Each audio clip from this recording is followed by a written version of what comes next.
Assalamualaikum warahmatullahi wabarakatuh. Apa kabar anak-anakku? Semoga di masa pandemi ini kalian diberikan kesehatan selalu. Amin. Pada pembelajaran kali ini, kalian akan memasuki KD 3.14 yaitu mengenai struktur surat pribadi dan surat dinas.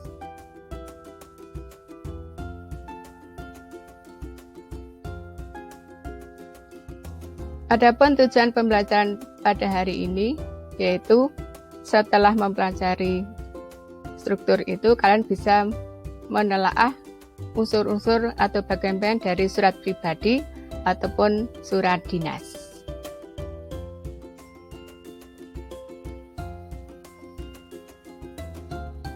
Baik, kita mulai dari struktur surat pribadi. Surat pribadi yang pertama strukturnya yaitu alamat dan tanggal surat. Alamat tanggal surat misalnya contohnya Malang 29 November 2015. Yang kedua yaitu salam pembuka surat. Salam pembuka surat pribadi ini berbeda dengan surat dinas. Contoh salam pembuka dalam surat pribadi misalnya salam kangen, salam rindu, dan lain sebagainya. Kemudian pembuka surat. Pembuka surat dalam surat pribadi diawali dari menanyakan kabar, misalnya, hai apa kabar, misalnya. Dan memberikan kabar penulis. Selanjutnya, untuk yang berikutnya yaitu isi surat. Isi surat di dalam surat pribadi ini sifatnya menggunakan bahasa santai namun tetap memperhatikan kesopanan dan bersifat akrab biasanya kalau antar teman.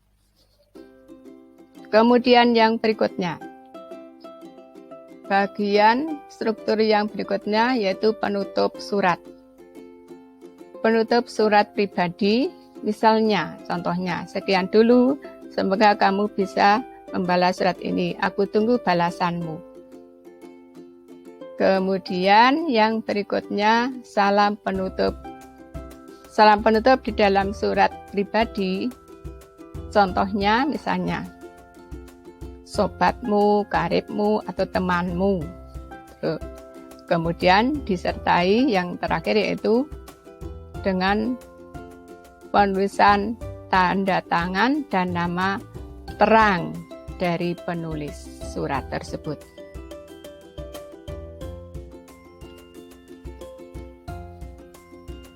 Beralih ke struktur surat dinas.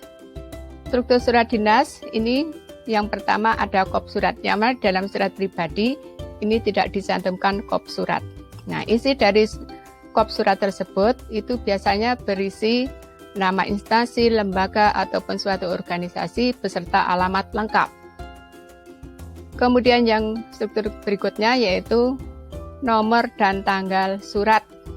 Nah, misalnya untuk nomor hal lampiran biasanya posisinya ada di sebelah kiri, sedangkan tanggal surat ada di sebelah kanan. Nah, untuk tanggal surat ini tidak perlu menggunakan nama kota seperti dalam surat pribadi. Kemudian alamat surat. Alamat surat di dalam surat dinas ini biasanya menggunakan yang terhormat, misalnya Kepala Sekolah SMP 1 Magelang misalnya. Kemudian yang berikutnya salam pembuka surat. Salam pembuka surat ini kalimat-kalimatnya misalnya menggunakan dengan hormat. Kemudian yang berikutnya pembuka surat. Untuk pembuka surat dinas ini menyelesaikan hal surat tersebut. Contoh misalnya surat izin tidak masuk sekolah. Itu sifatnya adalah pribadi namun kedinasan. Nah, contohnya dengan surat ini kami wali siswa yang bernama bla bla bla. Kemudian isi surat. isi surat di dalam surat dinas ini menggunakan sifatnya bersifat kedinasan ya, jadi menggunakan ragamnya ragam bahasa baku. Kemudian penutup surat. Penutup surat di dalam surat dinas ini menyampaikan ucapan terima kasih, itu disertai dengan ucapan terima kasih. Contohnya misalnya, demikian surat permohonan dari kami. Bila ada kekeliruan mohon maaf dan terima kasih, biasanya seperti itu.